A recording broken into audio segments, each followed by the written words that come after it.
All right. Hello, ladies and gentlemen. This is a Group C presentation for this week. Um, just introducing our members again. We've got Anne doing the research. We've got Polo doing questions. Blake also doing questions.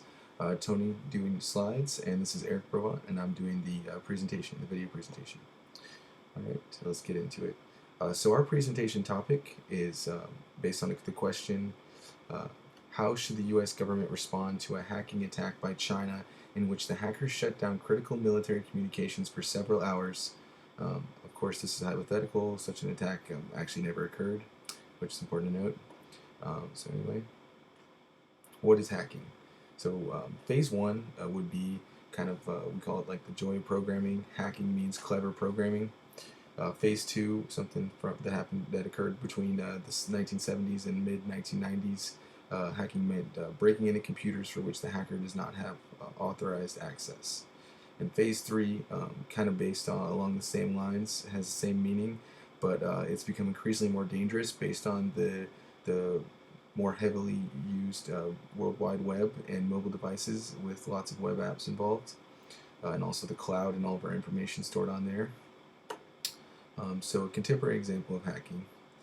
This is something that happened in the modern day, hypothetically.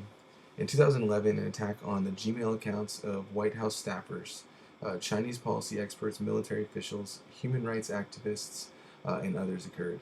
The attacks originated in a Chinese city where a major Chinese national security division is located. This attack used email carefully disguised in government jargon about State Department reports to fool the recipients into thinking the email was authentic. Um, and by that just means using the extension like .gov or something of that nature. High-level government officials disclosed their passwords. This allowed the hackers to access to their email accounts for months. So what you're seeing here is right away an example of how the web and the modern era has really allowed for hackers to gain access a lot more to information because it's so much more readily available. And here's outcome of the attacks. If the attacks were the work of foreign governments, they pose a huge threat to safety and national security. Even if not, they demonstrate the potential for hackers with ill intent to cause significant damage to communication, financial, military, and power systems. This is definitely true. This just creates another way for governments to fight with each other. The creation of cyber warfare has just opened a new portal to a lot more turmoil. And so the Pentagon announced that it would consider and treat some cyber attacks as acts of war, and the United States might respond with military force. Countries targeted with cyber attacks must determine whether a foreign government or terrorist organization organized the attacks. So what you're seeing here is now you've got governments trying to determine whether or not hacking is an actual act of war, which just, like I was saying, creates a whole new level of turmoil. So here's some questions to consider. Number one, what level of certainty should there be before a counterattack? How far should we go to determine, that it's time to strike back? Number two is, when is a cyber attack an act of war? When is hacking a country trying to intentionally harm ours?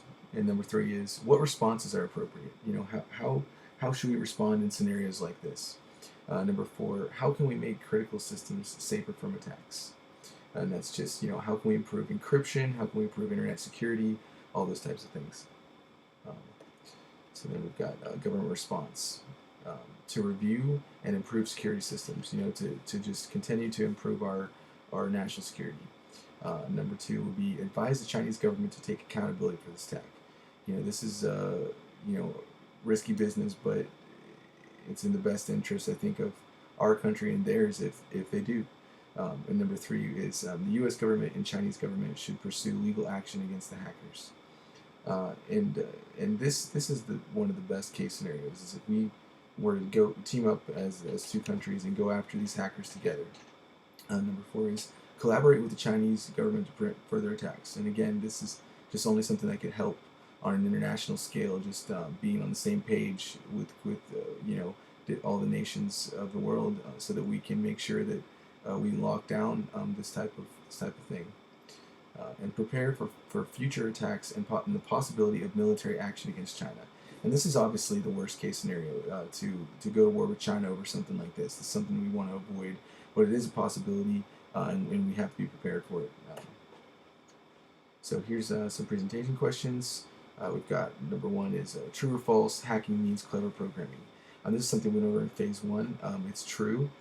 We went over this in phase one, just kind of the original definition of hacking. Number two is true or false. The phase two definition of hacking from the 70s through the 90s meant breaking into computers for which the hacker doesn't have authorized access.